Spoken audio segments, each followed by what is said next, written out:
আসসালামু আলাইকুম গায়েস।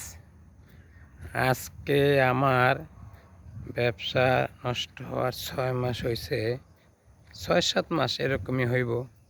কিন্তু আইজও পর্যন্ত কোনো বন্ধু বান্ধব, কোনো আত্মীয় স্বজন, কোনো ভাই বেড়াদার কেউর তো একটা ফোন পাইলাম না যে তুই কোথায় আসস, কেমন আসস, কি করস, কি করবি, কেমনে চলবি। আইজও পর্যন্ত কেউ একটা ফোন দিল না।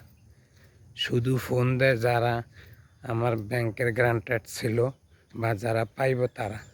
পাওনাদার ছাড়া আমার একটা লোকও আমাকে ফোন দেয়নি।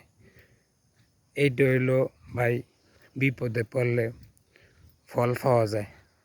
আর যদি বিপদে না পড়েন, টাকা হয়, পয়সা হয়, আপনার লোকের অভাব হবে না। ঠিক আছে? বিপদে পড়নে যারা পাইব তারাই ফোন দেব। আর যারা পাইব না, কোনো আত্মীয় স্বজন, ভাই ব্রাদার, বন্ধু বান্ধব যখন কেউ ফোন দেব না। আর যদি ভালো থাকেন দেখবেন আপনার বন্ধু আপনার ফোন দিয়ে আয়া বলবো যে দোস্ত আমি আইসি, চল আজ যা খাইয়াই। হাইফেই খাইবেন, হাইফেই খাওয়াইবেন, হেও খাওয়াইব, আপনিও খাওয়াইবেন, আপনিও খাইবেন। কিন্তু বিপদে পড়লে আর কেউ পাইবেন না। এটাই হলো বাস্তব। ঠিক আছে গ্যাস।